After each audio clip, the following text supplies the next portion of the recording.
மரியாதைக்கு சீமான் அவர்கள் முதல்வர் இல்லம் தேடி வந்து சந்தித்திருக்கார். அவருடைய அந்த மாண்பு பாராட்டத்தக்கது, அது எந்த மாற்று கருத்தும் இல்லை. ஆனால் எப்போதும் அவர் பத்திரிகையில் உணர்வார். அனைவருக்கும் வணக்கம்.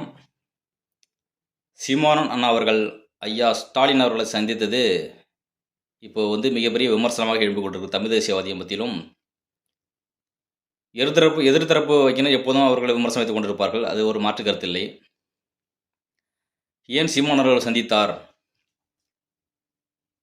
திமுகவை கடுமையாக விமர்சித்து கொண்டிருக்கிறார், பல முறையில் தாக்குதல் கொடுத்திருக்கிறார். இப்பொழுது அவர்களிடம் சமரசம் கொள்வது போல் இப்போது அந்த சந்தித்தால் என்று சொன்னால் மக்களிடத்தில் எந்த விதமான பிம்பத்தை விளைவிக்கும் என்று ஒரு ஒரு கருத்தை முன்வைக்கிறார்கள். எதுக்காக வைக்கிறார் சொன்னால், ஐயா மு.க. ஸ்டாலின் அவர்களுடைய மூத்த சகோதரர் அவர்கள் ஐயா கருணாநிதியோட முதல் மனைவியின் மகன். அதாவது ஐயா கருணாநிதி அவர்களுக்கு 2-3 மனைவிகள் இருக்கின்றது. இன்னும் ஏராள மனைவியோட இருக்கலாம், இல்லாமலும் இருக்கலாம். அதுக்குள்ளே நம்ம போக தேவையில்லை. கண்ணுக்கு தெரிஞ்சு 3 மனைவிகள் இருக்கிறது. அதில் முதல் மூத்த மனைவியின் மகன் தான் ஒரு மு.க. முத்து அவர்கள் ஐயா அவர்கள் இறந்து விட்டார்கள். இந்த இறப்புக்கு அண்ணன் சீமான் அவர்கள் சந்திப்பதாக போய் அந்த இரங்கலை பங்கு கொள்வதாக இருந்த சூழ்நிலையில் அடுத்ததாக அடுத்த நாள் அடக்கம் செய்வார்கள் என்ற சூழ்நிலையில் போய்க்கலாம் என்று நினைத்த வேளையில் அவர்கள் அன்றே இறந்த அன்னைக்கே இறந்தார்கள். அன்றைய இரவு நேரங்களில் அன்றே அடக்கம் செய்து முடித்து விட்டார்கள். இந்த சூழ்நிலையில் தான் சரி என்ன செய்யலாம், ஏதோ எப்படி கலந்து கொள்ளாமல் இருக்க முடியாது. இல்லை ஒரு நாள் தவறுனாலும் அடுத்த நாள் போயிட்டு நேராக வருத்தம் தெரிவிப்பார்கள். அந்த சூழ்நிலை தான் ஐயா எதிர்த்தரப்பில் கடுமையாக தாக்கப்பட்டாலும் எதிரியாக இருந்தாலும் இறப்புக்கு கண்டிப்பாக பங்கு கொள்ள வேண்டிய சூழ்நிலை தமிழ் மாண்பில் இருக்கிறது. அந்த வகையில் ஐயா முதல் நாள் சந்திக்க அனுமதி பெற்று அவருடன் அடுத்த நாள் போய் சந்திக்கிறார்கள். இந்த சந்திப்பில் இருந்தவுடன் பல விமர்சனங்கள் என்னன்னு கேட்டிங்கன்னா, சீமான் அவர்கள் ஏதோ உள்நாக்கம் சந்தித்து விட்டார், சில சமரசங்களை செய்து கொண்டார், இது மறைமுகமாக சில விஷயங்களை காய் நடத்துகிறார், எதற்காக தான் சந்தி விட்டார் என்று ஒரு சம்பந்தம் இல்லாமல் அதை பேசி கொண்டிருக்கிறார்கள். ஏன்னா அவர்கள் வேலையாக தான் ஒரு இறந்து விட்டார் என்ற மனிதன் மாண்பு சந்திக்கிறார்கள் சொன்னால் அதை கேலி குத்தாவது, அதாவது மனிதன் மண்படையது அல்ல.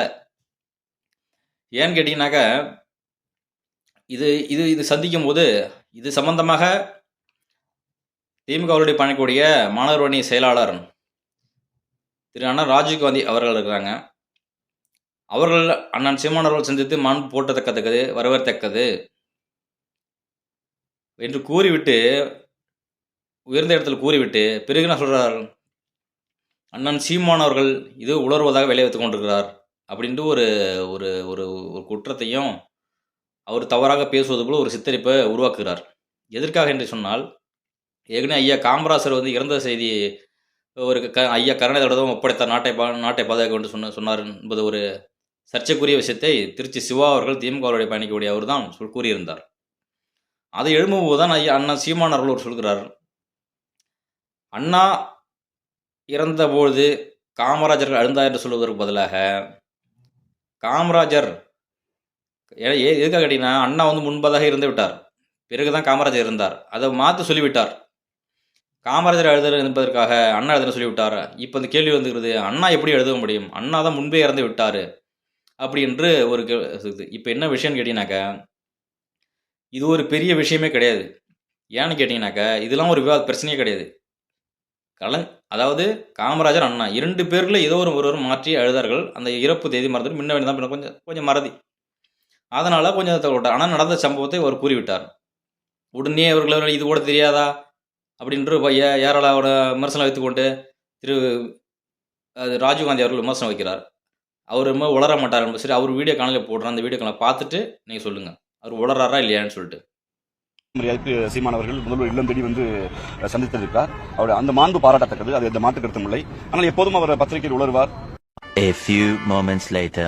மாண்புமிகு தமிழ்நாட்டுடைய முதலமைச்சர் பெருமரியாதைக்குரிய ஐயா முத்து அவர்களை மறைவு என்பது எல்லோரையும் வருத்தத்தை ஆழ்த்தியது. நீ என்ன சொல்ற? மாண்புமிகு தமிழ்நாட்டுடைய முதலமைச்சர் பெருமரியாதைக்குரிய ஐயா முத்து அவர்களை மறைவு என்பது மர்க்கா சொல்லு. மாண்புமிகு தமிழ்நாட்டுடைய முதலமைச்சர் பெருமரியாதைக்குரிய ஐயா முத்து அவர்களை மறைவு என்பது எல்லோரையும் வருத்தத்தை ஆழ்த்தியது. ஆட உங்க கூர்க்காவுக்கு போறவன சொல்லுவியா? உன்னை எல்லாம் நிக்க வச்சு அடிக்கூடாது, குனிய வச்சு குனிடா. இனிமே சொல்லுவியா சொல்லுவியா சொல்லுவியா சொல்லுவியா? தடுமாற்றம் என்பது எல்லோருக்கும் வரும். இது உடனே இதுவே சம்மந்தம் இல்லாமல் கருணாநிதி எழுதாரு, ஜெயலலிதா எழுதார்கள், வேற யாராச்சும் எழுதாங்க அப்படின்னு சம்மந்தம் இல்லாமல் கூறவில்லை. சம்மந்தப்பட்ட உரிய 2 பேருக்குள்ள தான் வந்து முன்பு இருந்தார், பின்பு இருந்தார், சில மாற்றங்கள் அதை சொல்லிவிட்டார். அதை விமர்சனமாக வைத்துக்கொண்டு கேலி செய்வது, சீமான் இப்படி தான் உழவராட கட்டமைப்பது தவறான விஷயம். அவர் சந்தித்த நோக்கம் என்ன? ஐயா ஸ்டாலின் சந்தித்த நோக்கத்தை நம்ம பார்க்க வேண்டும். ஏன்னு கேட்டீங்கன்னாக்கா, சீமானவர்கள் அரசியல் வந்து மாண்புமிக்க அரசியல். ஏன்னு கேட்டீங்கன்னாக்கா, அதாவது ஒரு சின்ன பையன் பாலகன் இறந்ததை இறப்பை கேட்டு நான் மகிழ்ச்சி சந்தோஷம் அடைந்தேன் என்று கூறியவர் தான் இந்த காங்கிரசனுடைய மூத்த தலைவர் ஐயா இளங்கோவன் அவர்கள். அவருடைய இறப்பு கூட சீமானவர்களை சென்று அவருடைய இரங்கலை தெரிவித்துக் கொண்டு வந்திருந்தார். அப்பொழுதும் சீமானவர்கள் எப்படி சந்தித்தார்? தமிழ் தின துரோகி அவர், தமிழ் தேசிய தலைவருடைய மகன் இறந்ததுக்கு மகிழ்ச்சி கொண்ட பேரான கொண்ட இவரை சந்தித்தாரா எப்படி என்று விமர்சனம் வந்திருது. உங்கள் விமர்சனம் எல்லாம் நியாயமான ஒன்றுதான், அதை மறுக்கப்படுவதில்லை. ஏனென்று சொன்னால், இப்போது அவர் வந்து நமக்கு எதிரியாக இருக்கிறார், பிரச்சனை கிடையாது. அந்த குடும்பத்தில் உள்ளவர்கள்லாம் அவருக்கு உண்மையான வந்து அவ்வளோ எண்ணம், வன்மம் கொண்ட எண்ணம் பேசிட்டாரு. அந்த குடும்பத்தில் உள்ளவர்களோ, அந்த குடும்பத்தை சார்ந்த நபர்களோ நம்ம நட்புல இருப்பாங்க, நல்ல பழக்கங்கள் இருப்பாங்க. அப்போ அவர்களுக்கு அவரோட வேறு அவங்க நமக்கு அவங்களுடைய நோக்கத்தை, அவங்களுக்கு அணுகுமுறையை வச்சு தான் நம்ம அவங்களுக்காக தான் நம்ம போய் அவரை பார்க்குறாரு, அந்த இரங்கலை தெரிவித்துக் கொள்கிறார். இப்போது இவர் எதிரியாக இருக்கிறார், செத்துது ஒழிஞ்சா நல்லது அப்படின்னு நம்ம சொன்னோம்னு சொன்னால், அந்த குடும்பத்தினர்கள், அதை சார்ந்த மக்கள் என்ன நினைப்பாங்க? அப்போ அவர்கள் மீது அவர் பற்று கொண்டவர்கள் நம்ம மீது என்ன கொள்வார்கள்? இந்த மாரி கீழ்த்தரமான அரசியல் இருக்கக்கூடாது. எதற்காக நான் சொல்லுகிறேன்னு சொன்னால், நமது பண்பாட்டில் வந்து காது குத்தி, கல்யாணம், இல்லை சும நிகழ்ச்சி, ஏதோ ஒரு நிகழ்ச்சிங்க ஒரு வீட்டில் நடக்குதுங்க. எவ்வளோ பெரிய எதிரியாக இருந்தாலும் சரி, அவர் எவ்வளோ பிடிக்கணும்னாலும் சரி, எந்த மாதிரி மனநிலை இருந்தாலும் சரி, இறப்புக்கு கண்டிப்பாக சென்று விடுவார்கள். அப்போ இறப்புக்கு சென்று விடணும்னு சொன்னால் அவன் தான் உண்மையான எதிரி. இப்போ எவ்வளோ அந்த குடும்பத்தை அழிய நடந்துக்கு ஒன்றிருக்கான், இப்படி சுயநலம் முடிச்சுக்குவான் அப்படின்னு வந்து ஒரு அந்த அவர் மேலே ஒரு எண்ணத்தை மக்களுடைய விதைக்கு நினைப்போம். ஆனால் இறந்ததுக்கு கண்டிப்பாக செல்வார்கள். சென்று பேச கொடுக்கும் தான் கூட ஒரு வாரமாக அருகில் வந்துவார்கள், இல்லை மாலை போட கம்மன் வந்து கொண்டிருப்பார்கள். அதுதான் மனிதன் மாண்பு. அந்த வழியில் தான் நான் சீமானவர்களை சந்திக்கிறார். இதை வந்து சீமானவர் உள்நோக்கம் வச்சிருக்காரு, இதனால தான் போய் சந்திச்சாருன்ட்டு மாரிதாஸ் போன்ற பெரிய மேதாவிகள்லாம் வந்து ஏன்னு கேட்டிங்கனாக்கா, அவர் விமர்சனம் வைக்கிறது காரணம் என்னன்னாக்கா, திமுக அது பிஜேபி சம்மந்தப்பட்டவர் மாரிதாஸ் அவர்கள். அண்ணன் சீமானவர்கள் திமுக எதிர்க்கும் போது தான் அவர்களுக்கு உணர்ந்திருக்கும்.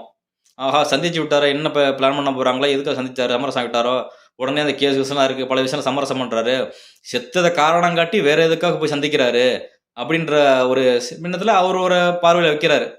சரிங்களா? ஏன் அவங்க எப்படி வச்சாலும் சீமானவர்கள் என்ன பண்ணுறாங்க, அந்த அந்த அந்த சீமானவர்கள் பல வழிகள் அந்த திமுக அடங்குமுறை செய்கிறது. அடிக்கடி எழுதுனாங்க, தேர்தல் காலம் வந்துட்டால் போது ஒரு பெண்ணை எடுத்துக்கொண்டு வந்து விடுவார்கள். அதை பேசி வேடிக்கை விட்டு, மீடியாவில் பேசி விட்டு, அதை எடுத்து பரப்புவது ஐட்டிங்கு திமுக தான் பண்ணணும். இல்லை அவர் தந்த வாடகை வகைகள்லாம் இதுதான் பரப்புவார்கள். அநாகரிகமான செயல் தான் செய்வார்கள். அந்த மாதிரி அநாகர செயல்களுக்கு சீமான் இடம் கொடுப்பதில்லை. ஆனால் சீமானவர்கள் வீட்டுக்கு காலில் போய் தாக்கினாங்க. தாக்கிவிட்டு அந்த சீமானவர் மனைவியோட கூட இந்த போலீஸ் வந்து ஒரு அநாகரிக முறையில் பேசினார். அதாவது அந்த வீடுகள்லாம் பார்த்துருப்பீங்க நீங்கள்லாம் வந்து. ஆனால் ஏகப்பட்ட வன்ம செயலில் பல முறையில் தாக்குதல் படுத்துது. இருந்தாலும் சரியான முறையில் கையாண்டு கொண்டிருக்கிறார் அந்த சீமான் அவர்கள். அரசியல் ரீதியாக தான் அவர்கள் வீழ்த்த வேண்டும். தனி மனிதனை அவர் வீழ்த்தி ஒன்றும் ஆக போகிறதில்ல. குடும்பமே அழிஞ்சு இப்போ செத்து போகணும் அப்படின்னு யார் தமிழ் தேசியவாதியும் நினைக்க போகிறதில்லை. அரசியல் ரீதியாக வீழ்த்தப்பட வேண்டும் என்று தான் அவர் என்னதான் ஒரு தாக்குதல் வச்சாலும் சீமான் வச்சுக்கல, அரசியலில் வந்து மக்களிடையே வந்து அவருடைய பேச்சுக்கள் மூலம் அவருடைய பிம்பத்தை உடைச்சிருவார். அந்த அறிவாற்றல் அவருக்கு இருக்குது. மாரிதாஸ் குற்றச்சாட்டுலாம் எதிர் கட்சியில் வருவோம் அப்படி தான் வைப்பாங்க. சமதேசவாதிகள்லாம் என்ன சொல்கிறாங்கன்னு கேட்டீங்கன்னாக்கா, ஸ்டாலின் ஐயா அவர்களை போய் சந்திச்சிருக்க கூடாது, தவிர்த்திருக்க வேண்டும், மிகப்பெரிய துரோகி, இப்படிப்பட்ட தமிழ் மக்கள் பல லட்சம் கொன்ற மக்களவங்க, தமிழ் மக்களை எதிரான செயல் இப்படி துரோகி பார்த்துருக்க கூடாது அப்படின்னு வைக்கிறார்கள். ஒவ்வொருத்தரும் ஒரு ஆதங்கத்தை வெளிப்படுத்துகிறீர்கள், அதுக்கு மறுப்பதற்கு இல்லை. ஆனால் அவர்கள் எங்கே யார் சந்தித்தாலும் அவருடைய அரசியல் மாண்பே சமரசம் கிடையாது, தமிழ் தேசியத்தை முன்னெடுக்கிற திராவிட 2 கட்சியும் ஒழிக்கணும்னு சொல்லிட்டாரு. அவர் எனக்கு இதுக்கு முன்னாடி சொல்லியிருக்காரு, அவர் அரசியல் மாண்புல வந்து எல்லா கட்சியிலும் பார்த்துக்கிட்டாங்க. எந்த கட்சியில் யாருக்கு என்ன பிரச்சனை இருந்தாலும் குரல் கொடுப்பார், எதிரியாக இருந்தாலும் குரல் கொடுப்பார். அந்த வகையில் தான் குரல் கொடுத்துருக்கிறார். தன் மீது 1000 விமர்சனம் வச்சாலும் சரி, 1000 பேசினாலும் சரி, பொழைச்சிட்டு போகிறான், நம்மளால 10 பேர் பொழைச்சிட்டு போகிறான்டா அப்படின்ட்டு விட்டு போயிடுவார் அண்ணா. அந்த மாதிரி ஒரு பக்கத்தை விட்டுருக்காரு. அரசியல் தீண்டாமல் இருக்கிறதுன்னு கருத்து சொல்லியிருந்தாங்க. 2 வெவ்வேறு கட்சிகள் இருக்கிறவங்க வந்து வெவ்வேறு கட்சியில் உள்ள சுப நிகழ்ச்சிகளில் போவது கிடையாது, அவங்கள்ட்ட சுப நிகழ்ச்சியில் கலந்து கொள்ள கிடையாது, பேசுவது கிடையாது, ஒரு எதிரி போல இருந்து கொண்டிருக்கிறார்கள். இதோட மிகையோட தீண்டாமல் சொல்லியிருக்கிறார்கள். அதனால தான் அரசியல் வேறு தனி மனித வெறுப்பு இருக்கக்கூடாது என்று சொல்லிட்டு தான் புதிய ஒரு சித்தாந்தத்தையும் மக்களிடையே ஒரு மாண்புமிக்க அரசியல் என்பதை விதைத்தவர் அண்ணன் சீமான் அவர்கள். என்டிகே என்னைக்கும் இந்த கொள்கை கோட்பாடு தடம் மாற போகிறது கிடையாது. ஏன்னா அன்றைக்கு கட்சி ஆரம்பிக்க சொன்னாங்க, இந்த திராவிட கட்சி ஒரு கூட்டம் அது வரைக்கும் அது சொன்னதை இன்று வரை காப்பாற்றிக் கொண்டிருக்கிறார்கள். அவர் இலக்கை நோக்கி கொண்டு சென்று கொண்டிருக்கிறார்கள், தனித்து சென்று கொண்டிருக்கிறார்கள். விமர்சனம்லாம் அது இந்த காலம் இந்த விட்டு போயணும். விமர்சனம்லாம் ஒரு இதுதான் அண்ணன் சொல்லியிருக்காரு, அதெல்லாம் ஒரு கடந்து போகணும்னு சொல்லியிருக்கிறாங்க. இப்படிப்பட்ட ஒரு தனித்த ஒரு அரசியலை சிறப்பான முறையில் நேர்மையான முறையில் போயிட்டு இருக்கிறார் சொல்லும்போது, தமிழ் தேசிய திருப்பி இன்னொரு அந்த பக்கம் சொல்லிடுறாங்க, அந்த கூட்டணி வைக்கணும்னு சொல்கிறாங்க பார்த்தீங்களா. ஏற்கனவே ஒரு வீடு சண்டை கூட சொன்ன சங்கு சவுங்கர் சொல்லியிருந்தார், அண்ணன் விமர்சனம் கொடுக்குறாரு. இவர் ஆடு மாடு மேய்க்க தான் வைக்கிது, பயிற்சி விட்டு எடுத்து கொண்டு இருக்கிறார், இதை தான் போட்டுட்டு இருப்பாரு, அவர் வெற்றி பெறுவதாக செய்யவில்லை அப்படின்னு ஒரு கேள்வியை செய்வதோ 2 வீடியோ போட்டிருந்தோம். இதெல்லாம் சுற்று வட்டாரம் எங்கே வருது பாருங்க. அப்புறம் அது ஐயா எடப்பாடி அவர்களை அண்ணன் சீமான் அவர்களை போன்றவர்களாம் பெரிய கட்சி கூட்டணி வரபோது சொல்லிட்டு இருந்தார்கள். அப்புறம் ஒரு தினம் முன்பு பார்த்தீங்கன்னா கூட என் கட்சியில் திமுகவை இழுத்த வேண்டிய ஒற்றையில கூட கட்சியெல்லாம் வாரணம் அழைக்கிறாங்க.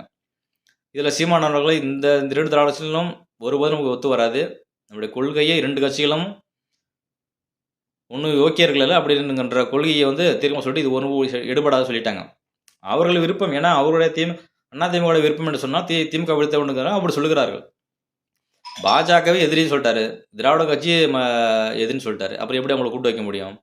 இப்போ சொல்லுகிறார்கள் அதெல்லாம் பார்க்கக்கூடாது, எப்படியாச்சும் அதிமுக கூட்டு வச்சு ஒரு 5 சீட்டை 10 வென்றிட வேண்டும். அப்போ தான் ஏன்னா 10 ஆண்டுகளாக அரசியல் தேர்தலில் போட்டிடுறாங்க, அங்கீகாரம் போயிட்டாங்க, தொடர்ந்து நிலை பெறணும்னாக்கா 10 எம்பியாச்சும் இருக்கணும், 5 அமைச்சர் இருக்கணும் அப்படின்னு சொல்கிறாங்க. அண்ணன் சீமானவர்கள் என்ன சொல்லியிருக்கிறாரு, அதாவது இன்றைய ஆசைக்கு ஒரு எம்எல்ஏ ஆசைப்படக்கூடாது, நிரந்தர வெற்றி தான் நமக்கு தேவை, அற்ப ஆசைக்கு நடக்கூடாதுன்னு சொல்லிட்டாரு. நம்ம ஒரு கருத்து நம்ம இப்போ முடியலனாலும் நம்ம விதைக்கிற கருத்துக்கள்லாம் பின்னாடி இன்னொரு இடத்து ஃபாலோ பண்ணி அதை ஒரு நல்ல நிலைத்த வெற்றி செயல்படுவார்கள் என்று அவர் பல முறை சொல்லிவிட்டார்.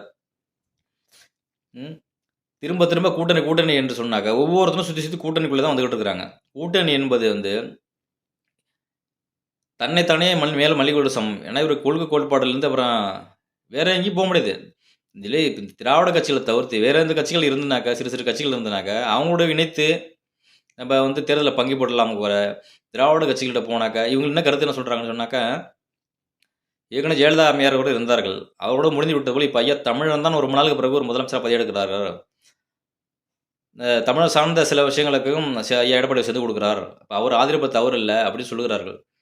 ஐயா எடப்பாடி ஆதரித்தாலும் எடப்பாடி அவரோட சுற்றுவட்டார இருக்கிறவங்களாம் எந்தெந்த எம்எல்ஏ எம்பிக்கெல்லாம் எந்த மாதிரி மனநிலையில் இருக்கிறாங்க அப்படி இதெல்லாம் கேள்விக்குறி தான். அதை எல்லா வேலையும் சிந்தித்து செயல்பட சீமான் அவர்கள் தனித்து இவர்களை ஒருபோதும் நம்பக்கூடாது அப்படி சொல்கிறது தனித்து கோட்பாடு செயல்பட்டுருக்கிறார். அவருடைய அரசியல் நம்ம பின்தொடர்ந்து பார்ப்போம்.